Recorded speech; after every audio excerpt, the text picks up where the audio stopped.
Le silence est une faute politique. C'est aussi ce que je reproche à Rachida Dati. Sarah est arrivée avec un projet incroyable que j'ai eu la chance de lire avant d'échanger avec elle et de prendre ma décision. Un vrai projet de rupture pour Paris.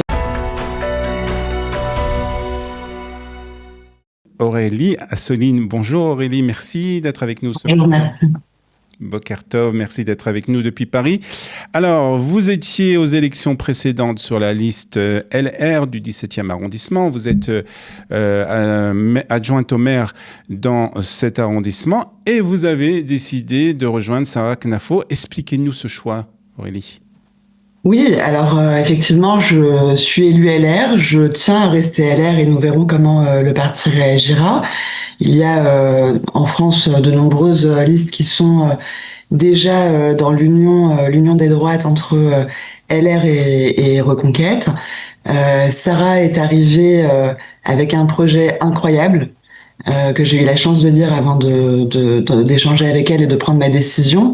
Un vrai projet de rupture pour Paris, un vrai projet qui enfin peut permettre à Paris de passer à l'ère du 21e siècle, à la fois d'un point de vue nouvelles technologies, intelligence artificielle, beauté de Paris, cadre de vie, mais aussi d'un point de vue fiscalité. Sarah, vous la connaissez tous, c'est une ancienne magistrate à la Cour des comptes, elle est absolument brillante et il suffit de prendre le projet pour vérifier l'exactitude de absolument tout ce qu'elle dit.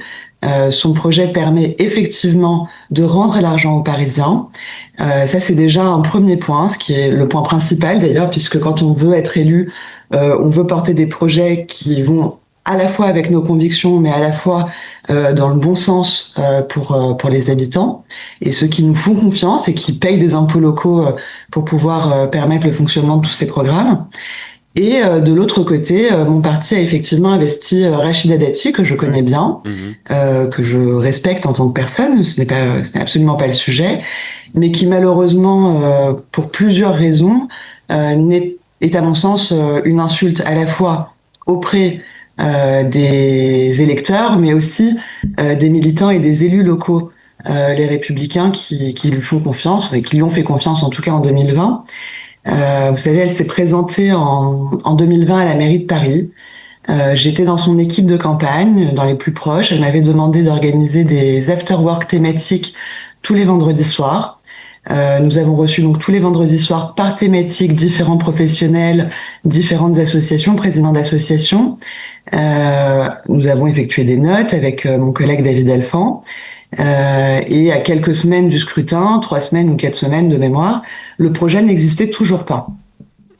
Il se trouve que 2 ou 3 nuits avant la présentation de son projet a été écrit sans avoir repris la moindre note de tous les professionnels que nous avions rencontrés. Il se trouve également que ce projet était malheureusement une déception. On parlait énormément de logement social, énormément de social, et effectivement, il faut en parler, mais ce n'est pas l'alpha et l'oméga d'un programme, encore moins d'un programme de droite. C'était déjà un programme qui venait proposer la gestion du moindre mal de Paris, et effectivement qui venait à l'encontre de l'idéologie de la gauche dont nous avons besoin, mais qui était un projet de moindre mal et non pas un projet de rupture. Alors 2020, d'autant plus, n'était pas 2026, on est déjà rentré très clairement dans l'ère du 21e siècle. Et donc ça, c'est un premier point. Il se trouve qu'aujourd'hui, à un mois des élections... Pour préciser, alors vous nous parlez des programmes de Rachida Dati, de Sarah Knafo, qui sont, d'après ce que vous nous dites, différents, où Sarah Knafo est beaucoup plus engagée. Il n'y a pas du tout de point politique dans votre décision ? Si, tout à fait. J'y viens, mais d'abord, le premier point pour moi, c'est le projet, puisque c'est effectivement avec ça qu'on se présente devant les électeurs et à leur scrutin. Donc, effectivement, il y a déjà ce premier point projet.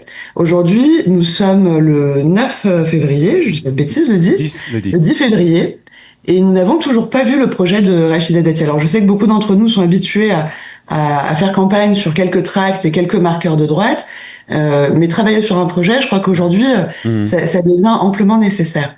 Ça, c'est le premier point, c'est le point projet. Le point politique, effectivement, il y en a plusieurs. D'abord, la manière d'avoir fait un hold-up au parti, pour pouvoir obtenir l'investiture. Je vous rappelle qu'il y a 6 mois à Paris, on a eu une élection législative partielle à laquelle Michel Barnier s'est présenté à Paris. Michel Barnier qui est un homme extraordinaire, méritant, très intègre et qui a malheureusement vu Rachida Dati venir se présenter face à lui. Et c'est là qu'elle a dit à la Commission nationale d'investiture que de toute façon, si on voulait laisser gagner Michel Barnier, pour qu'elle se retire, il fallait lui donner l'investiture. Donc ça s'appelle un hold-up politique. C'est comme ça qu'elle a eu l'investiture LR. Ouais. Ça, c'est un premier point politique. Le deuxième point politique, c'est aussi que dans quelques mois, elle a un procès sur son cas de trafic d'influence et de prise d'intérêt illégale. Donc dans quelques mois, il semblerait qu'éventuellement il se pourrait qu'elle ne soit plus maire si il se trouve qu'elle est élue maire à la mairie de Paris. Donc c'est un mensonge vis-à-vis des Parisiens, c'est un mensonge vis-à-vis des élus locaux et c'est un mensonge vis-à-vis des électeurs et des militants. Et le troisième point politique, et pas des moindres, il se trouve que ces 2 dernières années, vous savez, les sujets que je porte depuis toujours sur la lutte contre l'antisémitisme, j'ai fondé le collectif 7 octobre, je l'ai sollicité sur absolument toutes les initiatives que nous avons eues, absolument toutes.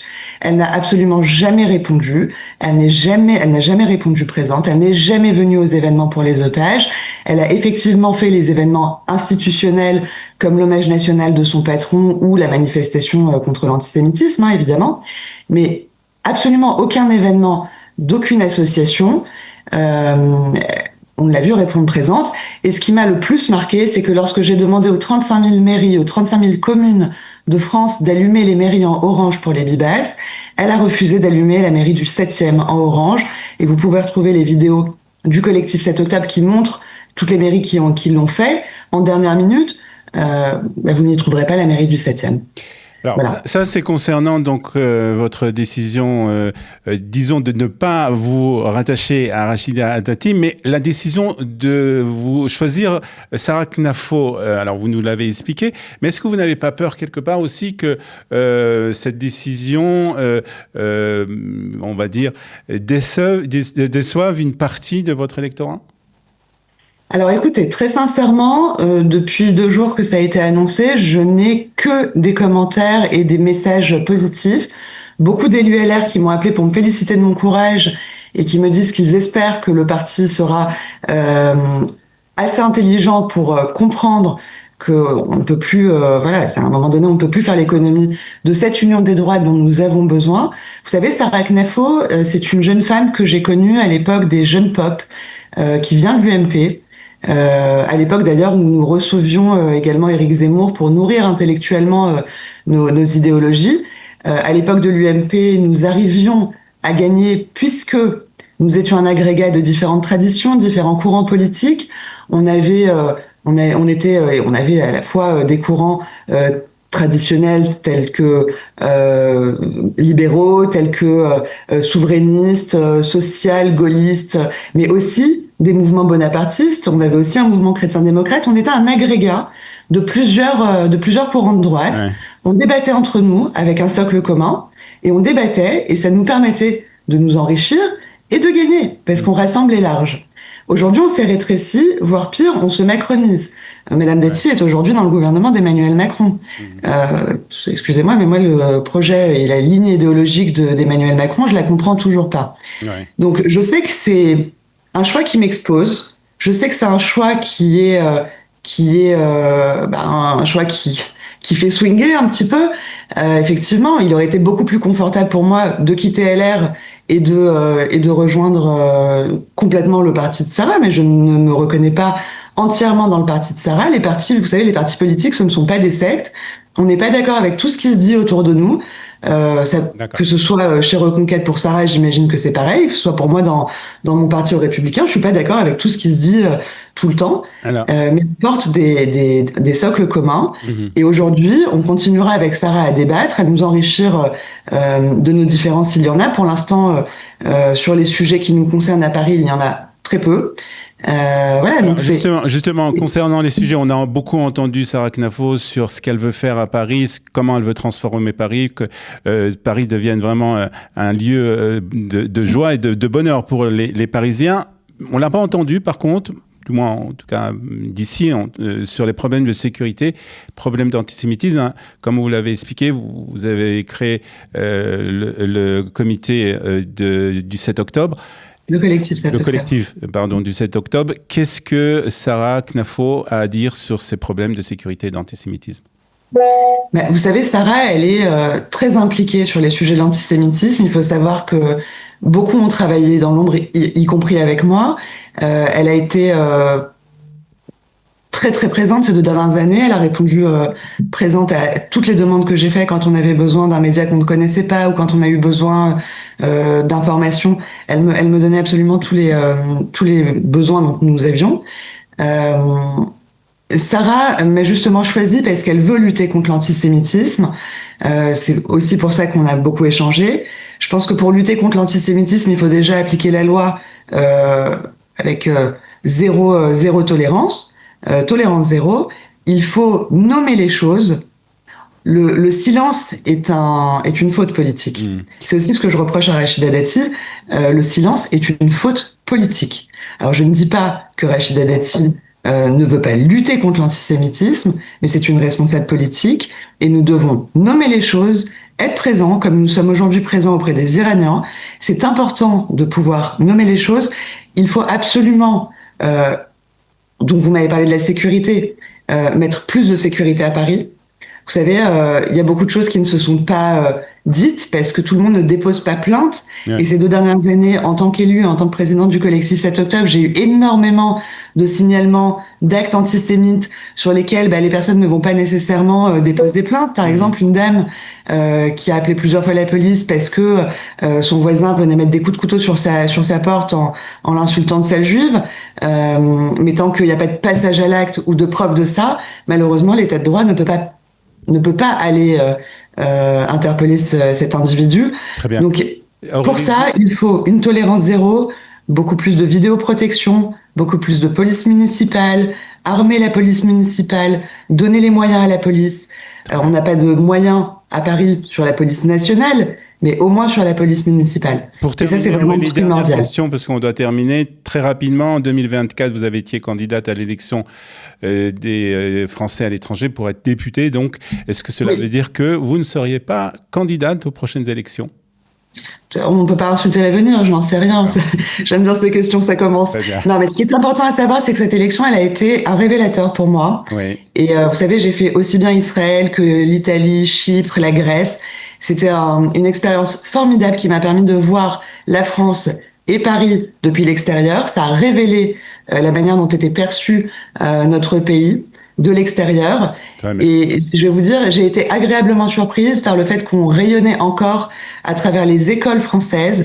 J'ai remarqué que tout le monde voulait mettre, et beaucoup de diplomates voulaient mettre leurs enfants dans les écoles françaises. Et c'est une vraie fierté. Je pense qu'il faut continuer à faire rayonner Paris et justement refaire rayonner Paris, refaire rayonner la France à travers justement tous ces programmes qui font rentrer Paris dans le nouvel ère et qu'on arrête d'être moqué, puisque vous le savez, depuis Israël, la France est très moquée en ce moment. Très bien. Merci en tout cas Aurélie Assouline, avec donc aux prochaines élections municipales à Paris, aux côtés de Sarah Knafo. Les dates, rappelez-nous-les. Les 15 et 22 mars. Très bien. Merci beaucoup. Bonne chance Aurélie et à très bientôt. Merci beaucoup. Kalita.